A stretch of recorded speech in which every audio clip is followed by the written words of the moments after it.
Hi, welcome back to the channel. Today we are checking out a quick history about Finland. This is the first time you are coming across this page. You're welcome. Do us well by subscribing to the channel so you don't get to miss out on beautiful content. And you're a returning subscriber. Thank you so much for always doing this with me. Let's check it out. Hello everyone, and welcome to Mr. History.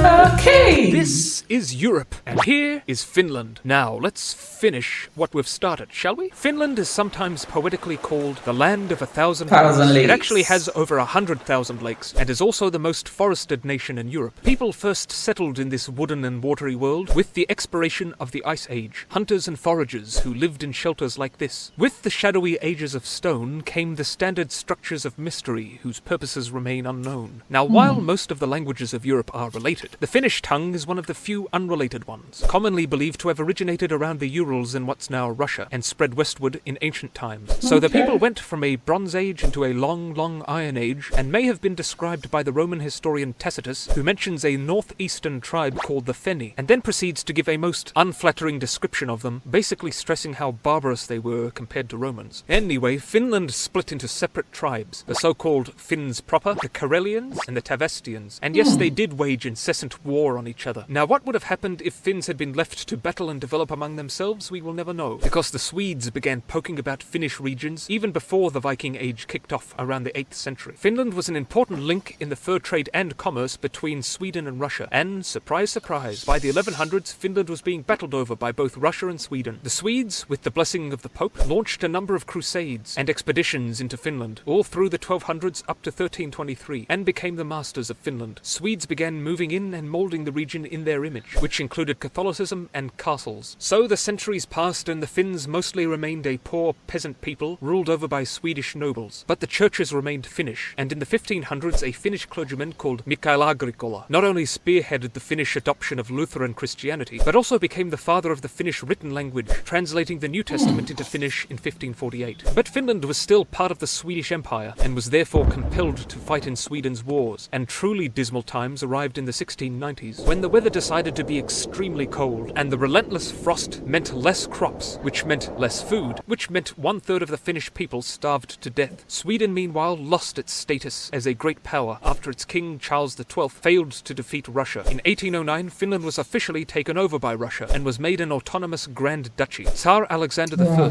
treated the Finns well, not infringing on either their faith or their rights. And Finland started to do pretty good, and there was almost no involvement in war. The population grew, and after the city of Turku burned down, the fire started in the house of a man named Hellman. Helsinki became the capital, and a majestic neoclassical cathedral was built. Meanwhile, Finnish artists and intellectuals were promoting Finnish culture and identity, going among the peasants and collecting folk tales and songs and stories of the Finnishness of yore. Elias Lönnrot compiled what would become the country's national epic, the Kalevala, which is truly a remarkable piece of literature, full of battles and monsters and heroes and magic. Now, all this instilled pride and inspiration in Finnish hearts, but they were still under foreign rule. Yet that was beginning to change. More and more Finns were calling for freedom, while Tsar Nicholas II was forcing Russification on Finland, and even disbanded the Finnish army. Now Finns really wanted to be free. As Russia was hurled into turmoil during its revolution, in which the Bolsheviks ended up the victors, Finland declared independence on the 6th of December 1917. But the political left and right both wanted to do things their way, and there was a vicious civil war that saw the right wing, the conservatives, victorious. Nonetheless, it would take a long time for the country to heal from this divisive conflict. When World War II began in 1939, Soviet Russia issued a demand to Finland to let them build a naval base at Hanko. Finland said no. So the Soviets said,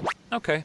And then they invaded, and thus began the Winter War. The Finns were outnumbered and far less equipped, but still utterly humiliated the Soviets by holding fast and fighting more effectively than anyone could have imagined. It was as if the collective Finnish soul arose with all its might and said, after all these centuries, enough. We're free and we're staying free. But the tenacious Russians pushed on, harder and harder, and the Finns could not take much more, and had no choice but to agree to the terms of the Moscow Peace Treaty, which saw Finland lose these bits of land. War resumed the following year, first allied with the Germans, then against the Germans. Finland succeeded in retaining its freedom, but tens of thousands had died to keep it so. After the war, Finland quickly recovered. Industries got up and running, reparations were paid, and there was lucrative trade with the Soviet Union, and the country grew prosperous. With the fall of the USSR and the early 1990s recession, Finland had to readjust its economy and shuffled closer to Europe, joining the EU in 1995 and investing heavily and successfully in high-tech and electronics. And there was a time in the early 2000s when just about everyone had a Finnish phone, a Nokia. In 2008, the politician and 10th president of Finland, Martti Ahtisaari, won the Nobel Peace Prize for general planetary peacemaking. Today, Finland is a rich, happy nation. The UN says it is the happiest nation. Yes. Very high in the index of human development, and millions of tourists travel there every year, and who can blame them? Finland, which has given to the world so bountifully in science, in literature, in music, and in sport. Pretty impressive for a country with an annual air guitar championship. So that's it for Finland, and that's all from me for now. Bye-bye!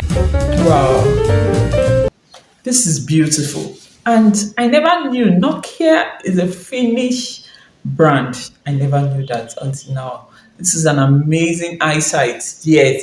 And for Finland to have grown over the years to becoming the happiest country in the world tells a lot about them, because they have fought and have fought and have fought to retain their country. And after the wars, they didn't go just going to lie down. They built their city and became the happiest country in the world. They were also the first country in the world to give women the right to vote. Yes, and it's amazing. I love that country so much, and I hope to visit someday.